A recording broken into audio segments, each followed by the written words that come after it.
Hello and welcome to Upside, where every week we look behind the headlines that are going to affect European venture. Today, it is Mads, myself, and we have a very special guest. It is Matt Russell from VenCap. Huge round of applause, please. Now, let's dig into what we're talking about today. It's EU Sovereignty Week. Europe's got a Palantir problem. The enterprise challenges AI spend. America sues its own. Who's now in the $80 billion club? And prediction plus deals of the week.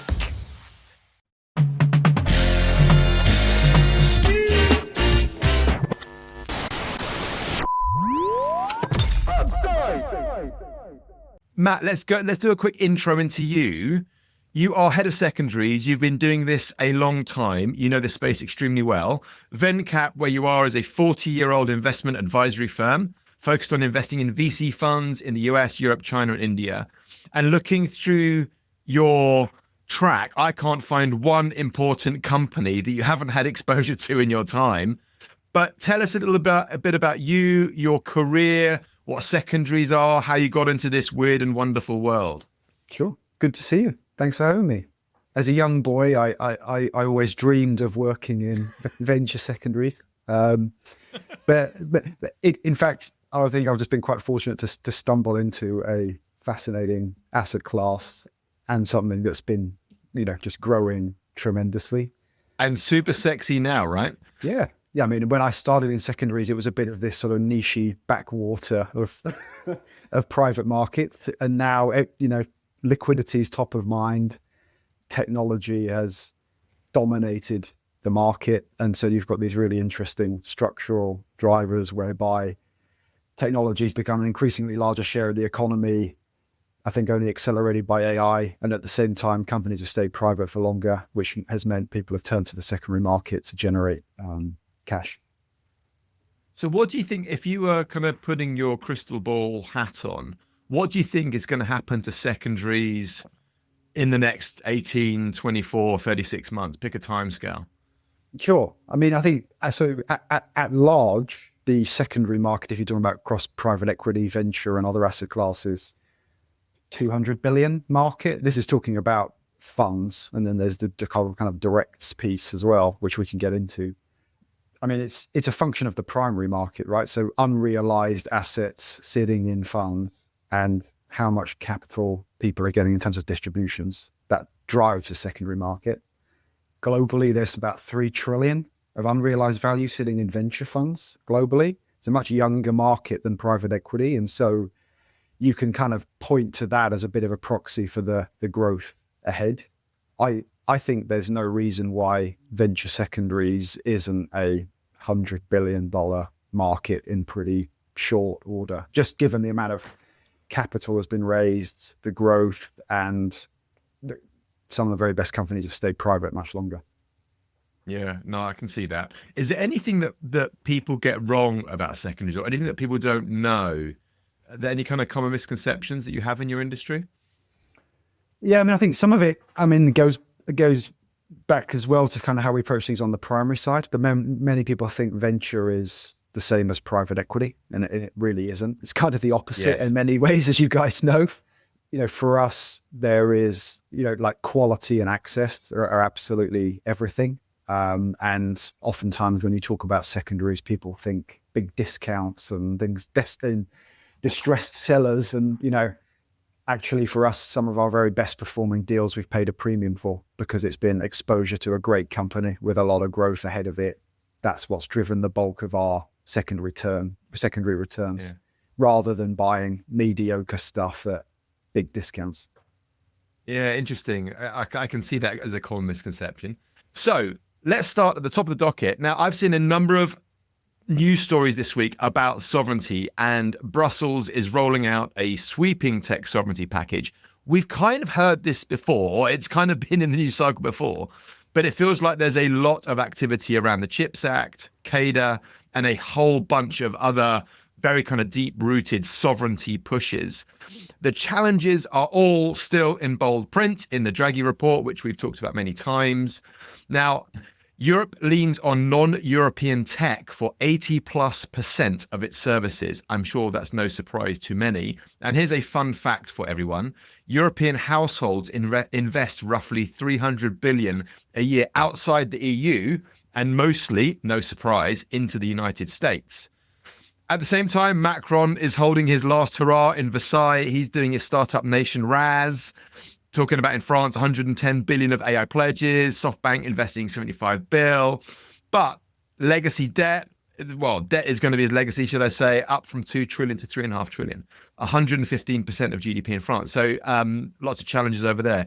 So questions for the room. Mads, we haven't heard anything from you yet, so I'm going to bring you in first. Well, first up, what do you think about all this news and sovereignty week? I've got to put my teeth in, and this Brussels rollout. Where would you start on this one in general?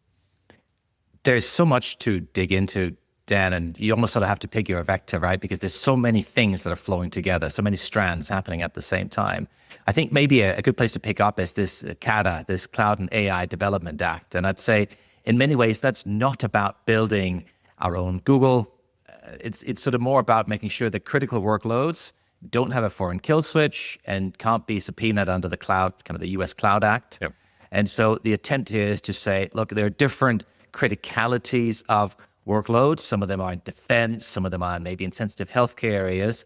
Kind of the more sensitive these things are, the more European sovereignty has to go into how they're delivered. So what does that mean? Well, it means that you take all the different workloads you can imagine that governments buy. So this is all about how governments around Europe, they buy stuff.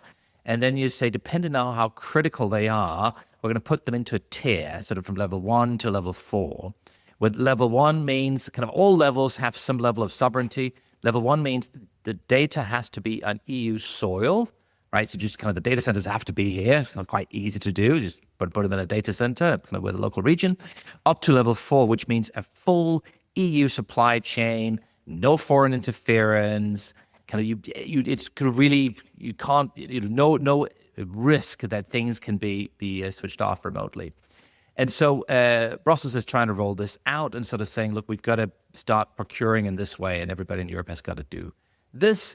It's not the law yet. It's a proposal. I'm sure lots of things will happen before it becomes. But it's interesting to see the direction of travel. And there are lots of things we can double click on here.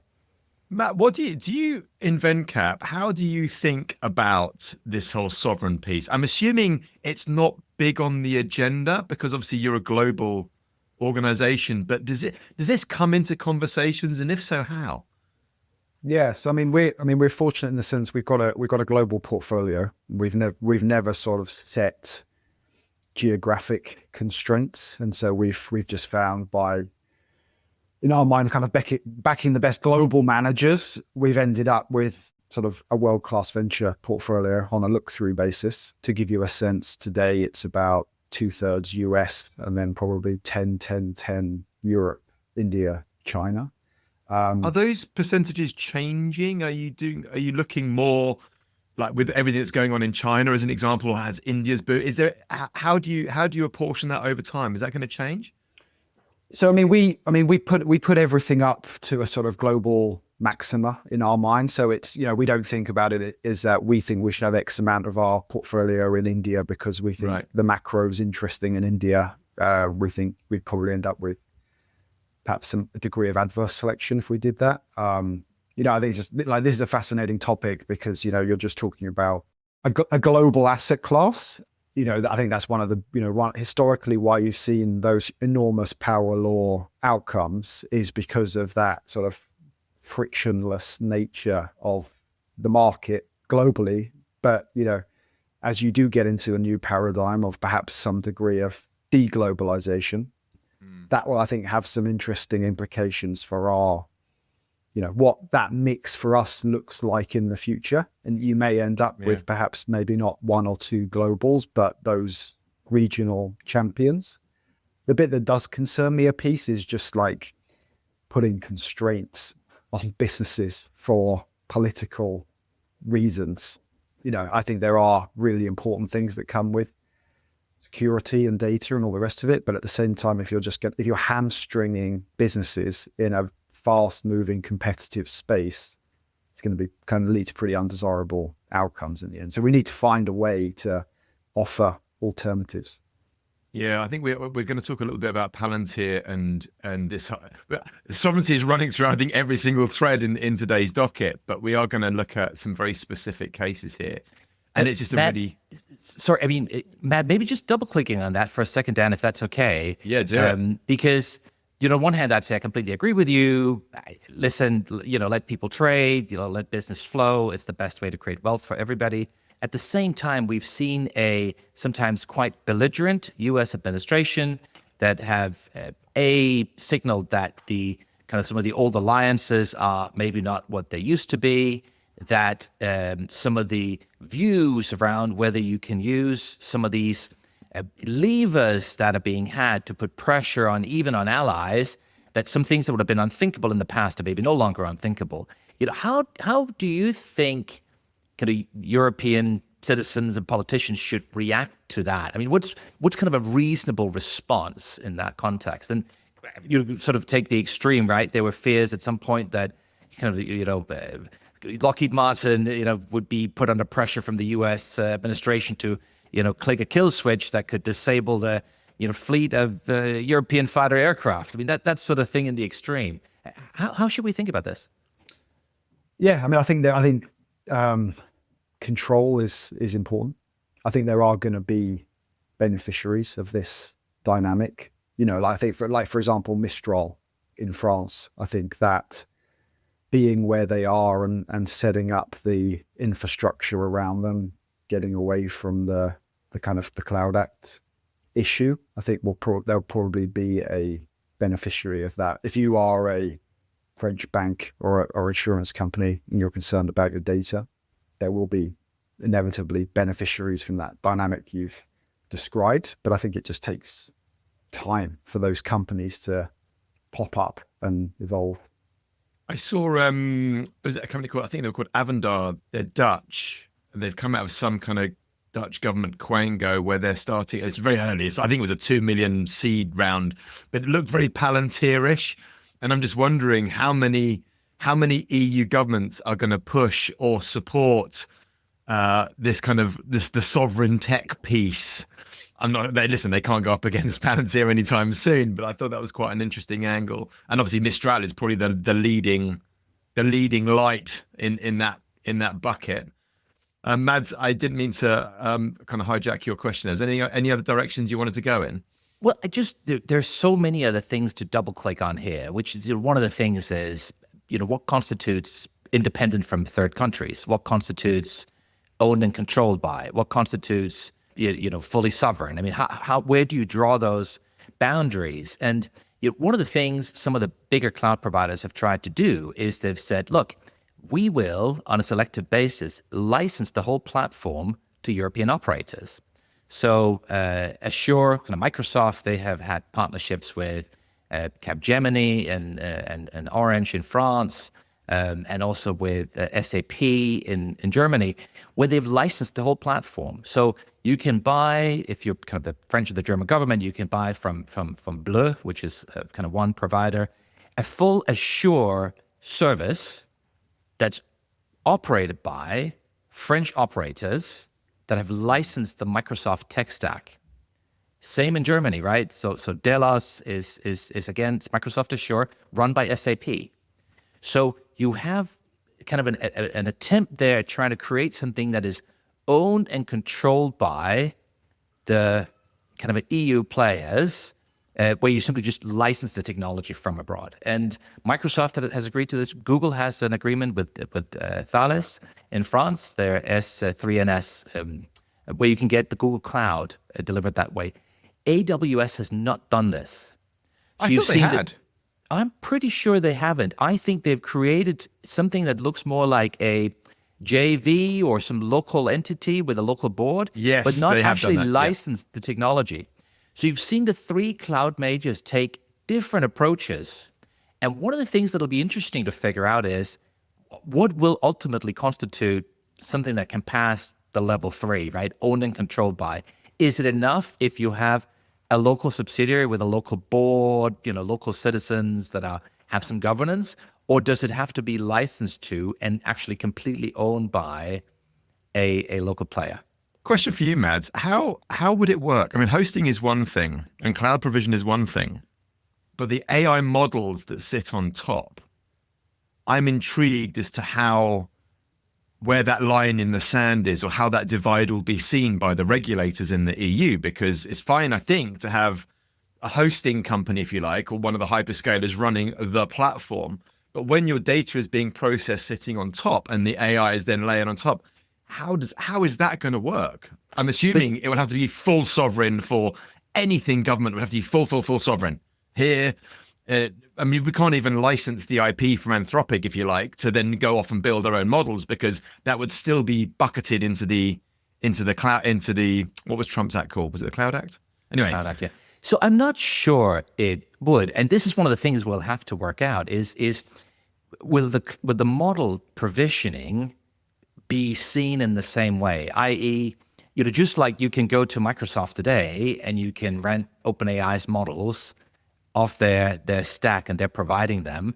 Well, could you imagine doing that in Europe from a European provider like a Bleu or a Delos that have fully licensed the US models, so they run them locally and they are de facto the service provider, just licensing some IP. I don't know. How would they run updates? How would you? I mean, you'd have to have people from Anthropic or whomever, OpenAI, within the European organization running as a totally separate, independent entity. I don't know how you do that. Anyway, Matt, I don't know if you got any. I think the point is there's lots of stuff to figure out, and this is kind of, I think, the interesting bit. Yeah, really. Matt, anything else on this topic before we move on? No, it's fascinating. I think, and again, I think the important test will be like when it actually comes to, I guess, getting tested in a situation whereby it gets a situation where the US government needs to review one of these constructs and determine, where that line is. Yeah. Can I have a back door in, please? Yeah. Yeah, we'll see. Mads, on the strategic front, anything from you before we move on this? Well, so it's clear that, where does the legal structure sit around providing a service? That's just one step. And I think everybody's sort of asking, is there more we can do? Can we actually create some local champions? Can we build some winning companies? We've sadly seen, Arm is a fantastic European company that's right at the center of this, but where gravity very much has shifted to the US. We've seen you talked about Macron and his big initiative now, sovereign AI. Well, I mean, instead of it being US players, it's SoftBank money, right? It's Japanese money that's building data centers. I don't know whether that's very different. What we really should do is we should complete the single market, because that's what will make a difference. We should unlock pension capital, because capital will make a difference. There he is again. Yeah. Let's do go. Well, no, but listen, these are the big. I sort of worry a little bit that we're tinkering with the legislation again over here instead of actually doing and it's money, capital flows. Yeah, some of the stuff that will unlock. But yeah. Well, let's go straight into Palantir, because this very very neatly runs into this, the Palantir problem, as I've titled it in the docket. Now, we've had a number of news reports this week about how MPs want the government to basically tear up the Palantir's £330 million NHS data contract and then give it to a British supplier. Obviously, there is no British supplier. Also, the 240 million from the MOD had no competitive tender. That was all waved through to NHS patient data. Sadiq Khan blocked a 50 million Met deal on the side. Also, this week's seen the Dutch, Swiss, Germans, and a few other Europeans all working at how to pull Palantir from sensitive operations. So, coming on from the sovereignty piece that we were just talking about, what is the reality about the Palantir challenge specifically, and I guess the capability versus values piece? We've talked about this before, but Mads, can you tee up a little bit more for this, and then Matt, I'm going to come to you for some thoughts, if that's okay. Yeah, so Anwura, who's an MP, I mean, she's kind of been championing this in the Commons, and I would say she's no lightweight. She's one of the few, if not the only, chartered engineer in the Commons. She's had 20 years in the telecoms industry. She's been building things. We should probably take her seriously in terms of some of the concerns she's raising. And I think the lock-in worry that she raises is legitimate, because this is not just about data and where the data sits, but it's also about once you have an enterprise platform that's embedded in a large corporate or it's really hard to get out again. So I think some of these questions that are being raised, I think it's right to raise. Now, at the same time, she is a pro sort of innovation interventionist, and her instinct maybe is to reach for the state, whereas maybe we would say, look, are there free market approaches you could find instead? What is the federated data platform we're talking about here, and why does it work? So it's not one database. It's a system that sits on top of all the different trusts data, and then is used to create lots of digital twins of how hospitals run. And from everything we can tell, it really delivers for the NHS. It's enabled, cutting stays and producing more, better patient outcomes and more of the right things we want. So lots of good efficiency coming out of it. And the challenge we have is, everybody knows we need tech to make government more efficient. And some of us are old enough to remember the National Program for IT. Yes. So in the Bleu years, there was this huge, mega billion-pound project to completely rebuild all technology for the NHS. And finally, in 2011, it was scrapped. And by then, 10 billion pounds had been spent. And there was nothing to show for it. It had been an absolute failure. And so I think there's a concern that if we are saying, well, now what we need to do is to scrap Palantir, to buy a British thing that doesn't exist yet, all we're going to have is another national program for IT that will run into absolutely nothing. And so the question is whether there's a better way here. Matt, I've got a very unfair question for you. If you're an MP sat in Parliament now, would you rip Palantir out? I wouldn't rip them out, but I would be panicking about how we can get ourselves into a position where there is a swap out that you can do. Yeah. Like the problem is all of these things take time that we're talking about. So it's often this sort of like side by side comparison. But if you don't have some of these difficult conversations and make these difficult moves, then nothing changes. I'm always trying to work out. It's just really hard not to end up in this just like adverse selection game. Yes, we talked last week about picking the B players because we got something in whatever France that we can use. It's not quite as good, but probably not the best angle. We got to get the best tech doing the best job. Yeah, and it's obviously where that challenge is between this kind of whole values piece and is this a good company and has it got the same values in mind as our value set? It's just a really tough gig. And I think having that doing the intellectually honest and truth-seeking side by side with these pieces of analysis and saying like, this is what we're sacrificing here in exchange for this, or this is what we're subsidizing here in exchange for this, as opposed to trying to treat these things as like comparable when they're not. Yeah, totally. Mads, what else would you add? No, I think the challenge with all of this is that two wrongs don't make a right. And so, we lumbered ourselves with rules and regulations and all the wrong stuff. And we've had a less dynamic, economy and a less dynamic tech sector. And so therefore, we don't have some of the companies we'd want.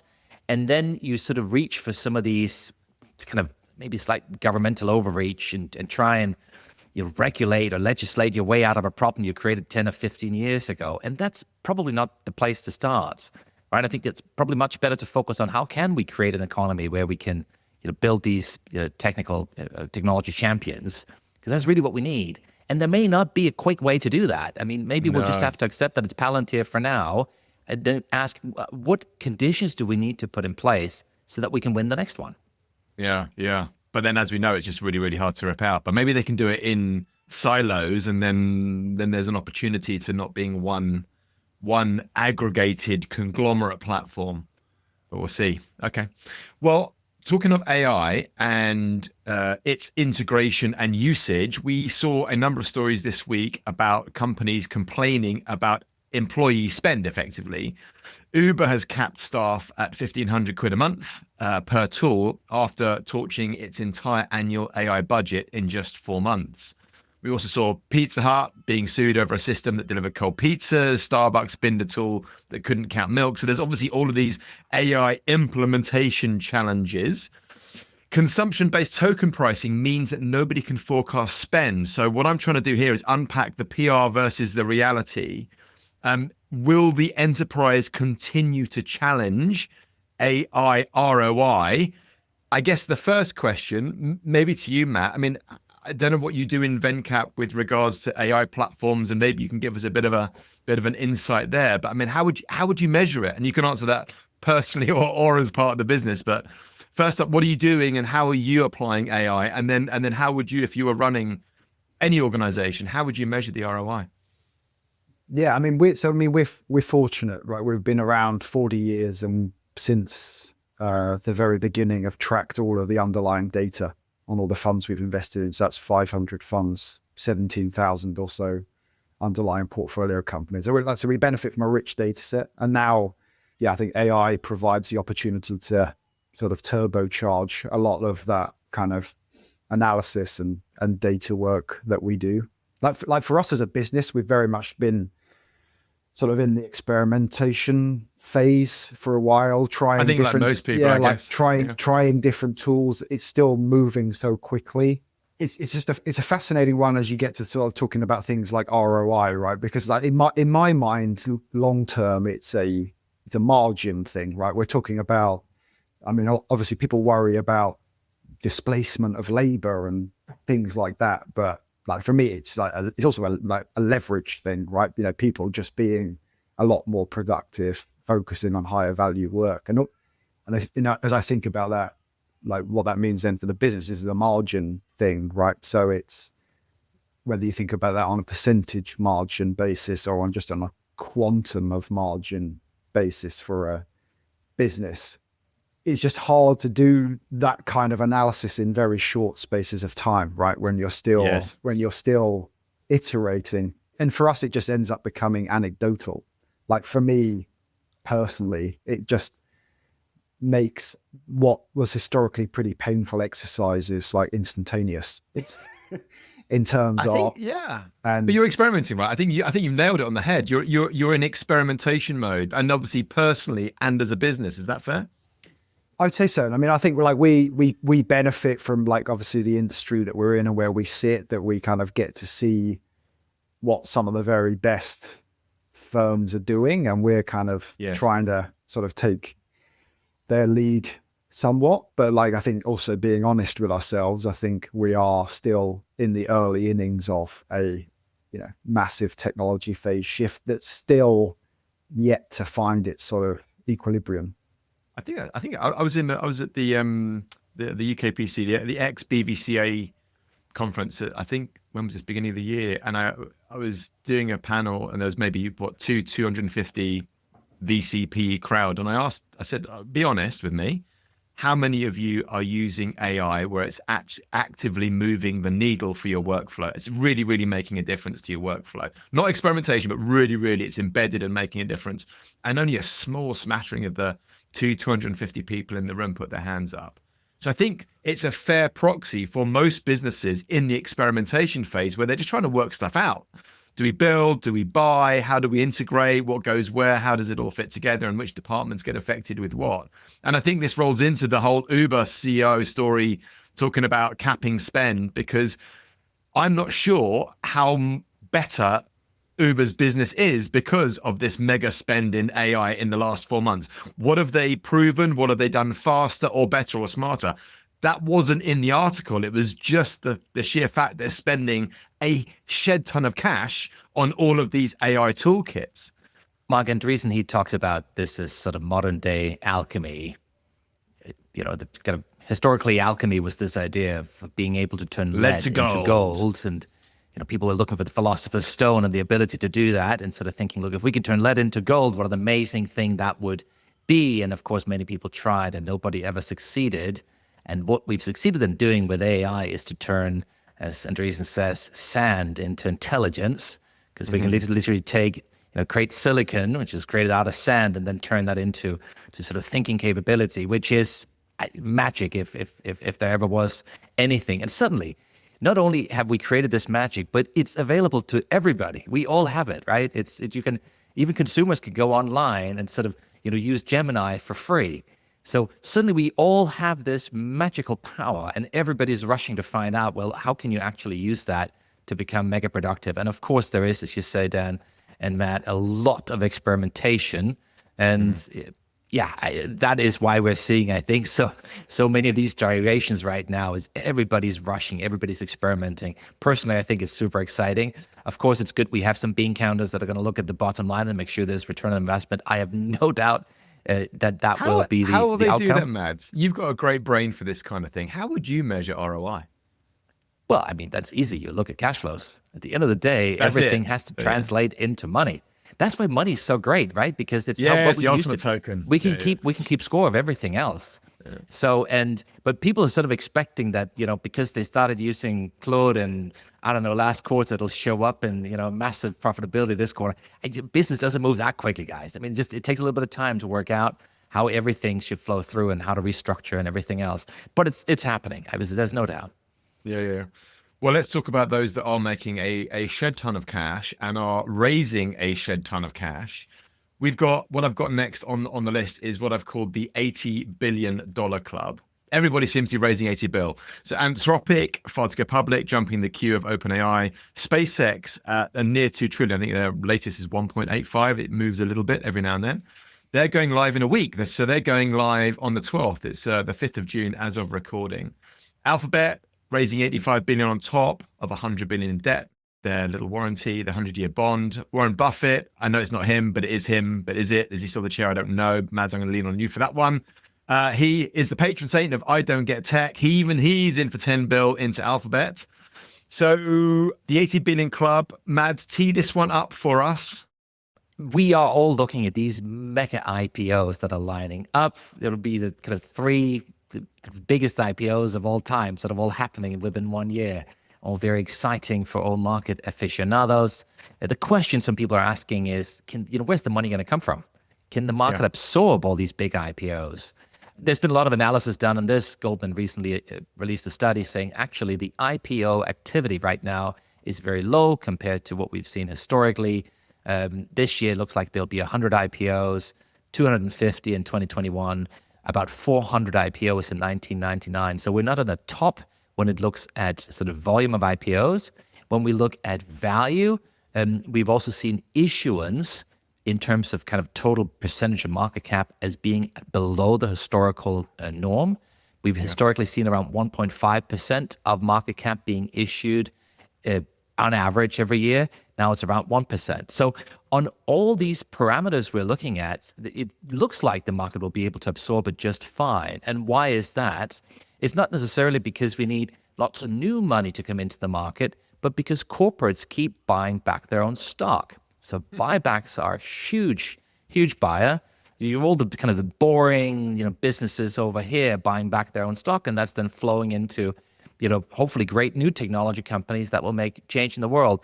And if that works the way we expect it will, that is capitalism doing what it does best, taking money from where it's no longer needed and reallocating that to the next generation of good things. The floats are tiny, right, Mads? I mean, the floats are, 85 bill is obviously a lot of money. Anthropic's a little bit less than that, I think, but it's a lot of money. But in context, at a 1.75 trillion, wherever they land, the floats are actually, as a percentage, are actually quite small. Is that fair? That's exactly right. What Goldman has also done is they've tried to forecast that into the future and say, okay, initially you'll float 10% of the company. What then happens over the following year as lockups start to expire? And even with those lockups coming off, the expectation is there'll still be plenty of demand in the market just because of the level of buybacks we're seeing. Well, at least, SpaceX, I've tried to make head nor tail of the S1, but I'm pretty sure that Elon and the core investors are locked in for over a year. I think it's 366 days. And that's 50% of the market cap. So I think, I don't know. There are a lot of lockup rules, pushes. I think 6 months is probably the median where there's going to be some more availability. Everything that we'll really know about these companies won't happen until 2027. Ooh, interesting. Yeah. Look, so just maybe double click on that one, Dan, because, the saying from some of the big banks, they should all remain unnamed, is, we always talk about conflicts of interest and some of the more successful banks are saying, no conflict, no interest. And as we know, there are certainly some banks that are sitting at both sides of this, right? Goldman's there saying the market will be fine. They're also running the SpaceX IPO. So they're obviously, well ensconced in what's going to happen here. And on their own analysis, they're sort of saying, look, the way we can get to a $1.78 trillion valuation is for the OpenAI, for the SpaceX AI revenue to increase by quite a lot over the next few years. They're saying from now on until 2030, it needs to increase by 100x, which is a fair chunk over 4 years. So sort of growing from your $3 billion to sort of $300 billion. So is that possible? I mean, it'll all come down to space AI and whether people believe that that's going to happen in those timescales. Matt, if I could put you on the spot, who would you buy? We've always done well by having a portfolio in the very best companies. We aren't stock pickers. Yeah, for sure. But I mean, if you had your last $100, who would you put it on? Are you an Elon fan? Do you believe I think I think people have always done well by backing Elon. Like clearly, as Matt's saying, like there's quite a large revenue bridge there, right, to get to those kind of numbers. But like we've just seen time and time again that those top 1%, or what these are kind of top 0.1% companies continuing to surprise to the upside. What we've always seen when we've underwritten secondary portfolios is we've always been too conservative on the winners. Time and time again, we've undermodeled it. And I'm pretty sure, is it David Clark, your CEO? Yeah. I'm pretty sure I saw somewhere at some point the AI isn't a bubble video. And it feels like VenCap, and it was very comprehensive and thoughtful, and go to the VenCap site and look it up if you haven't seen it. But it was an interesting breakdown of why this isn't the bubble that it has been of years of old and decades past. So it's interesting that you say that you've always been a bit too conservative, because I mean, obviously there's a lot of real money and there's a lot of real activity that we haven't seen in other kind of bubblish bubbles. What else did you want to go into, Mads? What else would you pick up on here? Other questions you asked about Alphabet, does Google really need the money? Is there any signal from Buffett in the Berkshire purchase, etc.? I think, Buffett is not making the investment decision here. I think that's Abel who's running the book. And he's really more of maybe an operator than a stock picker, if you could say. Yeah. We don't have much of a view yet on exactly how he thinks about this, or at least he will say things, but we don't have sort of a decade-long track record of saying this is how he's going to administer the money. So I think it's too early to read too much into that. Okay. I mean, obviously Alphabet is all CapEx, right? This is all we need to build out. We've got such demand for our services. We need more data centers. We need more hardware provisioned. Is that right? Mm-hmm. Yeah. Yeah. Okay. There was a story this week about America suing its own effectively. And as we know, the standard behavior is Europe legislates, America sues, and we kind of go around in this merry-go-round. But the table turned, America is suing its own. Florida just became the first state to take AI to court. Now they're suing OpenAI and Sam Altman personally for an unsafe product off the back of a criminal probe tied to a campus shooting. The same week, Trump has watered down his AI order. I've forgotten the name of the order. If anyone remembers, please remind me. But it's basically made the whole AI regulation control piece largely meaningless.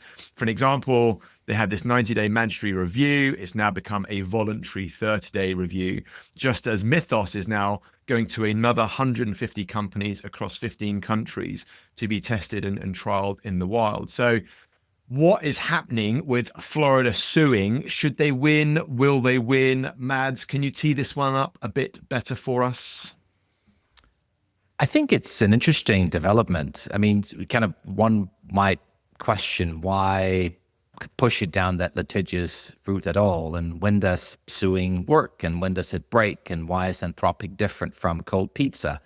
And I think it's just the recognition that there's some things that can break, and then you can have a trial, and you kind of, there can be remedies, and that is okay in some situations. And then there's some situations when it's not okay, when it's kind of, it's out of the bag. We don't want, somebody to take down the safety controls of a nuclear power plant and for there to be a big meltdown, and then rely on kind of a civil court case afterwards. Then it's too late.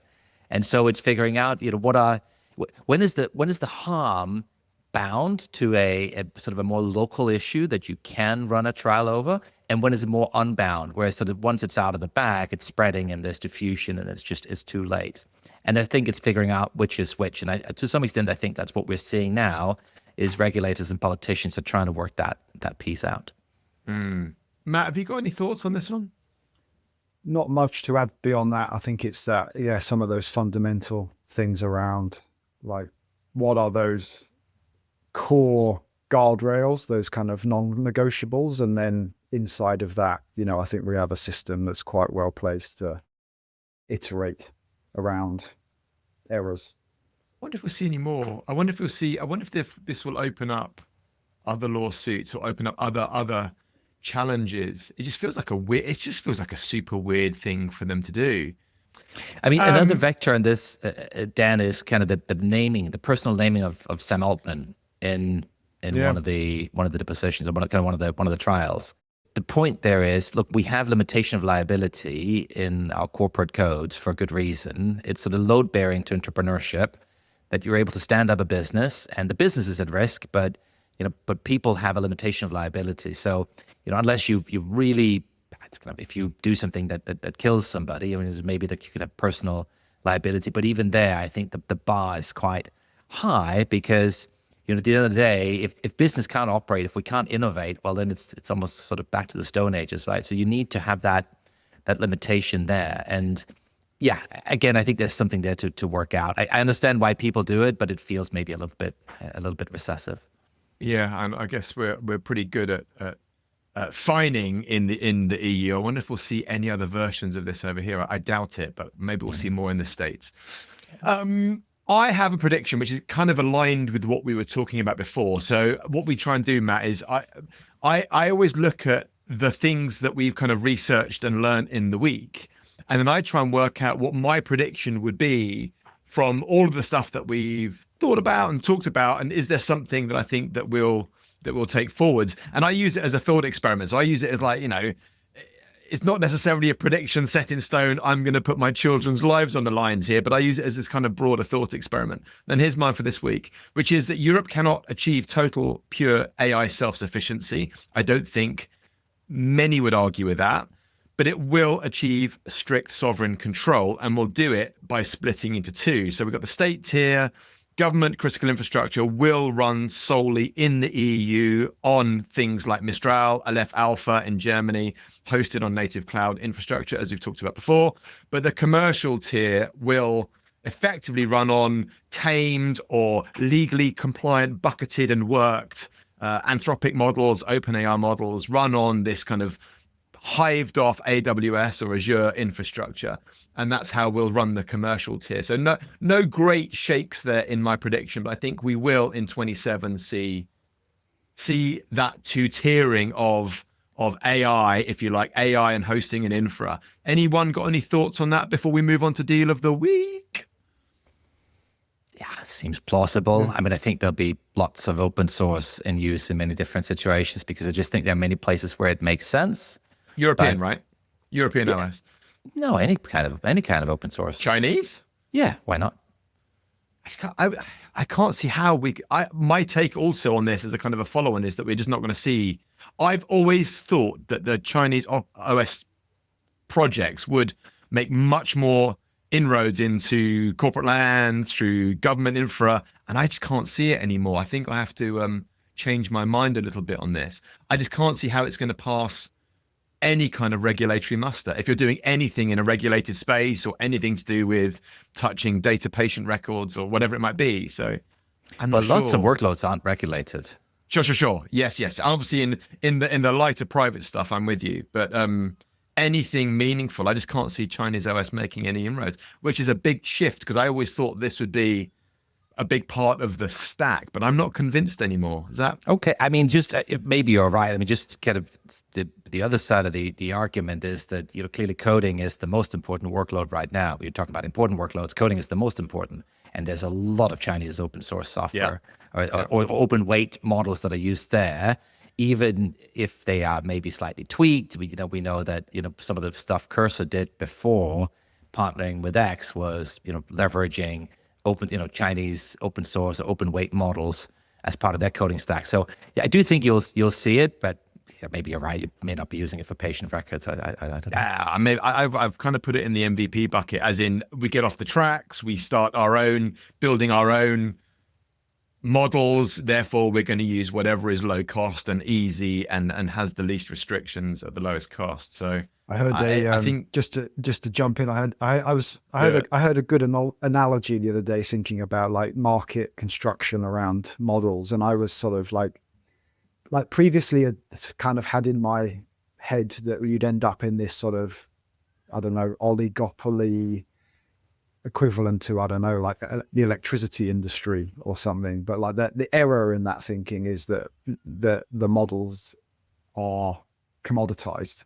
Someone put forward quite a good analogy, which was thinking about them as airlines, as in a lot of upfront investment required, but they will all be quite different and serve different needs.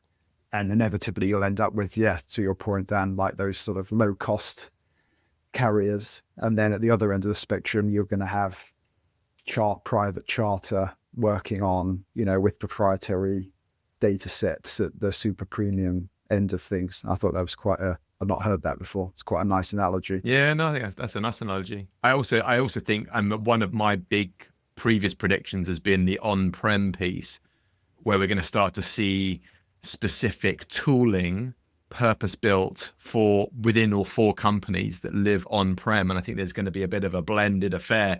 We're going to start to get out of this experimentation phase and working out what we really need to run our businesses. And that will be a blend of different AI models delivered in different ways for different tasks within a business. And I think that's going to be really exciting as we see rubber hit road in those very specific ways to run the business.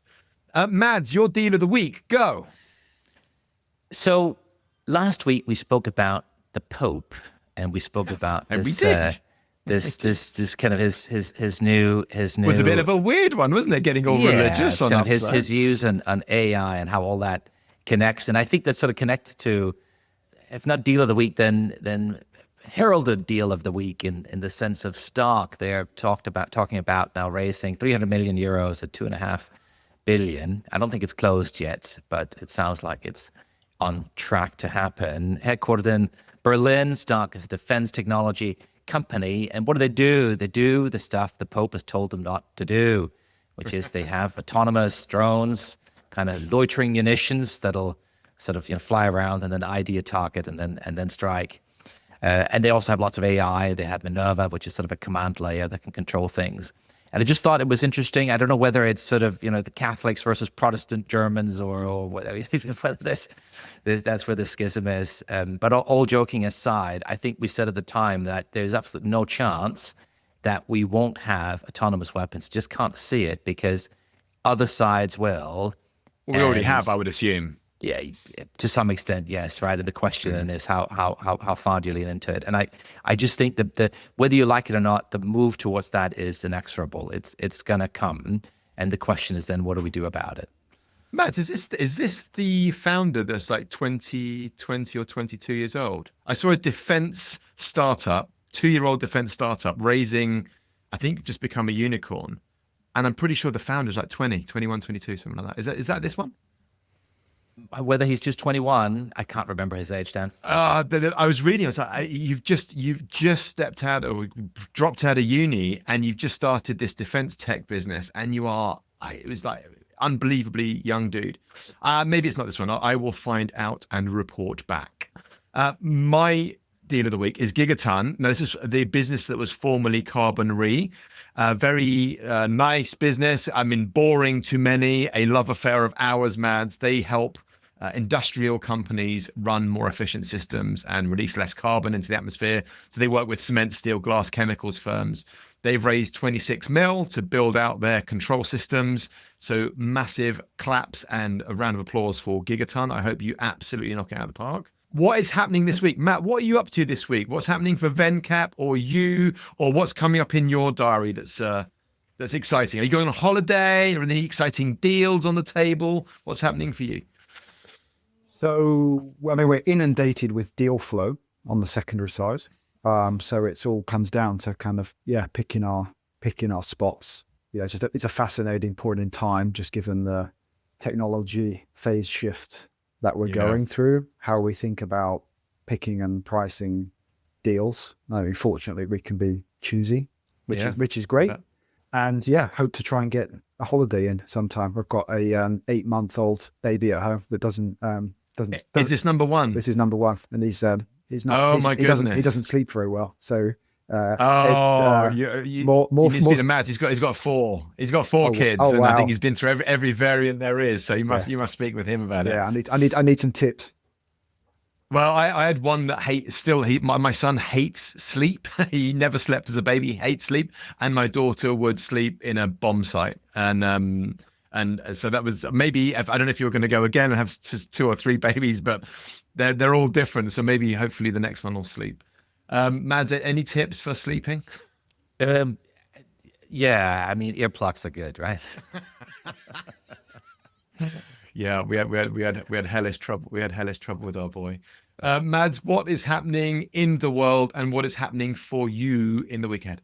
Well, we've got a real Dan day on Monday, don't we? I mean, it's kind of the Apple's big WWDC. I'm an Apple fanboy, Matt. Just to share the context that most of my predictions are wrapped around something that Apple will end up doing, which they invariably don't end up doing. But that's why Mads is raising that. Yeah. So the question is the real Siri finally going to stand up? I bloody hope so. And is it going to be wrapped in Google or Anthropic tech on the back end?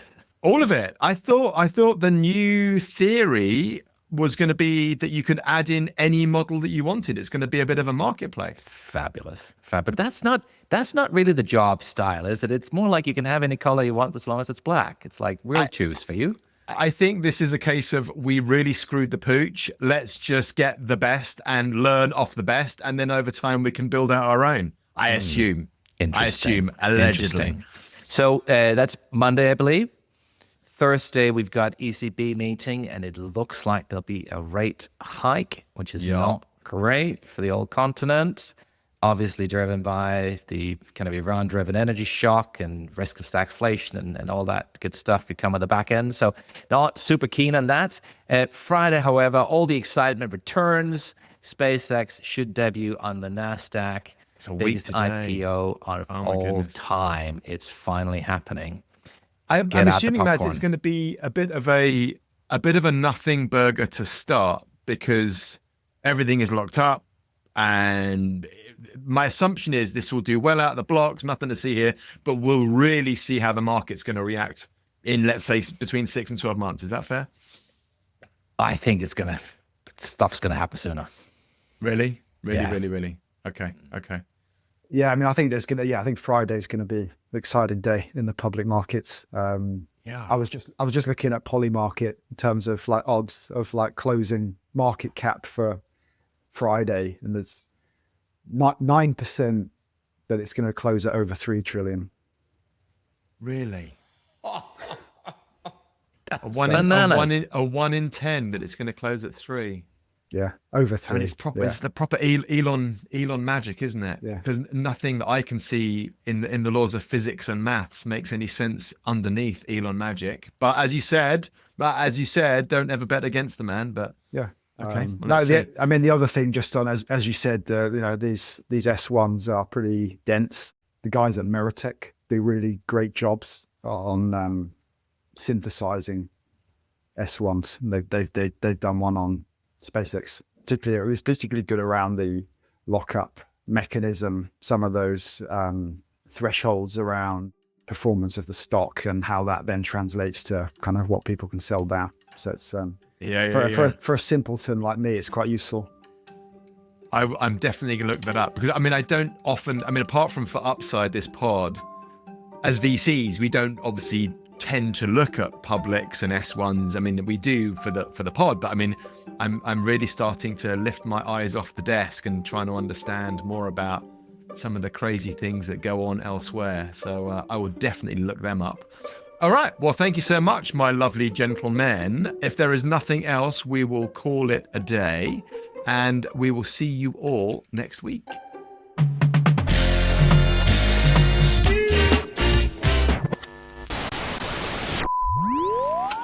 Upside.